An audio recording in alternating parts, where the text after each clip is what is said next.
আজকে একটি খবর আমরা দেখেছি যে সৌদি আরবে অবস্থানরত 22,000 রোহিঙ্গাকে বাংলাদেশি পাসপোর্ট দেওয়া হয়েছে বলে জানিয়েছেন স্বরাষ্ট্রমন্ত্রী সালাউদ্দিন আহমেদ।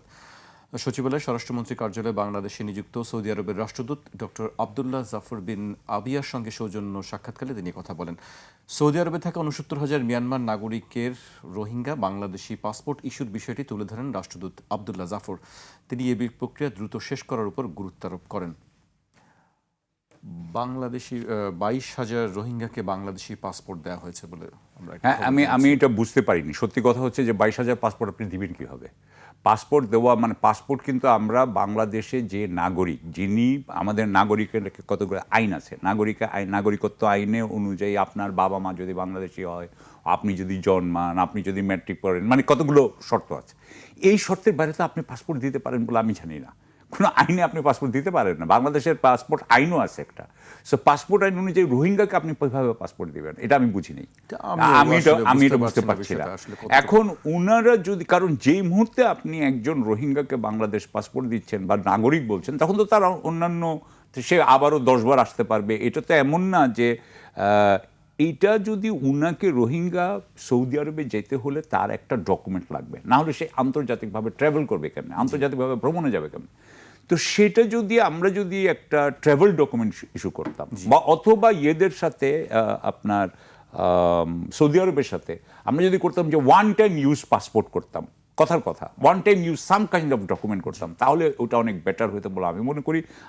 এবং এখানে আমি একটা জিনিস খেয়াল করছি, আপনি দেখেন যে ওখানে কিন্তু অ্যাম্বাসেডার যেটা বলছে যে বাকিদেরকেও বোধহয় পাসপোর্ট দিতে বলছে। 69,000 মানে 22,000কে দেওয়া হয়েছে, বাকিদেরকেও দিতে বলছে।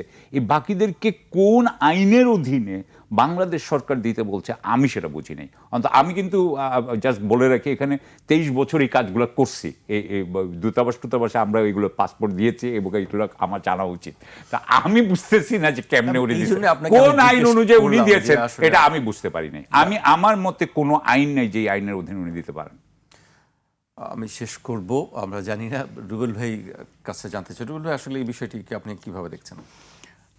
আমার খুব ইন্টারেস্টিং একটা জায়গা জানতে ইচ্ছা করছে আর কি। এই 22,000 পাসপোর্ট কি আমার এই 2 মাস বয়সী সরকার দিয়েছে, না ইন্টারিম গভর্নমেন্ট দিয়েছে? হ্যাঁ, আচ্ছা, ইন্টারিম গভর্নমেন্ট যদি দেয়, তাহলে আর একটা প্রশ্ন আমার তৈরি হয়, সেটা হচ্ছে নির্বাচনের কতদিন আগে দিয়েছেন। আর একটা প্রশ্ন আমার কাছে তৈরি হচ্ছে, এই 22,000 লোক কি ডায়াসপোরা ভোটার ছিল? যে ডায়াসপোরা ভোট এসছে, প্রবাসী ভোটার ছিল কিনা? যার পাসপোর্ট আছে সে ভোটার হতে পারবে না কেন? ঠিক আছে, সে তো ভোটার হতে পারবে। এরকম 4টা প্রশ্ন আমি আপনার কাছে তুলে রাখলাম এটার সূত্রে আর কি।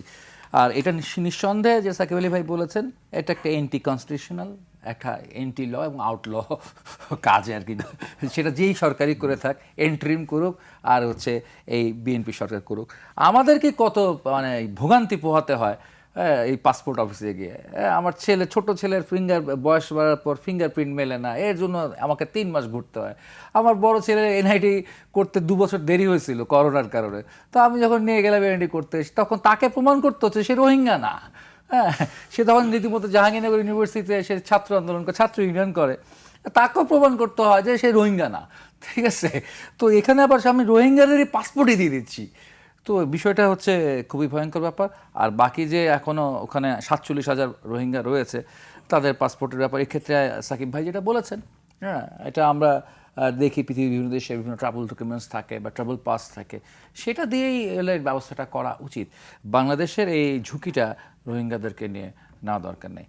রোহিঙ্গাদেরকে নিয়ে অনেক খেলাধুলা হচ্ছে, আন্তর্জাতিকভাবে অনেক খেলাধুলা হচ্ছে, অনেক ভূ রাজনৈতিক ব্যাপার স্যাপার আছে, সেগুলো বলবার মতো আলোচনা করবার সুযোগ এই মুহূর্তে আজকের পরিসরে নেই আর কি। তো আমি সোজা বলি যে এটা আমাদের জন্য খুবই ঝুঁকিপূর্ণ হবে আর কি, এই পাসপোর্টটা। এবং পাসপোর্টটা যেটা দেওয়াই হয়েছে, এটাই তো হচ্ছে বেশ আমরা অবাক। সেটি আপনি ঠিক বলেছেন যে আসলে কবে এই ঘটনাগুলি ঘটেছে, যে এটা আগের ঘটনা কিনা।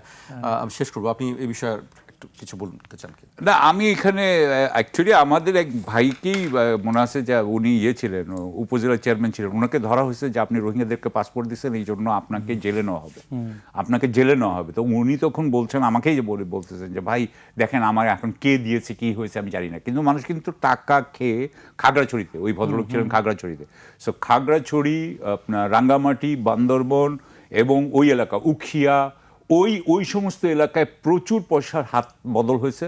এবং তখন এগুলো আমার মনে হয় সেটা শেখ হাসিনা সরকারের সময়, শেখ হাসিনা সরকারের সময় প্রচুরভাবে আপনার টাকা হাত বদল হয়েছে এবং সেভাবে কিন্তু পাসপোর্ট ইস্যু হয়ে গেছে বলে আমার যতদূর ধারণা। কিন্তু সেটার বাহাবা নেওয়ার চেষ্টা করছে কারণ সেটা বর্তমান উনি মন্ত্রী। এখন বর্তমান মন্ত্রী সেই কুকর্মের বাহাবা নিচ্ছেন আর কি।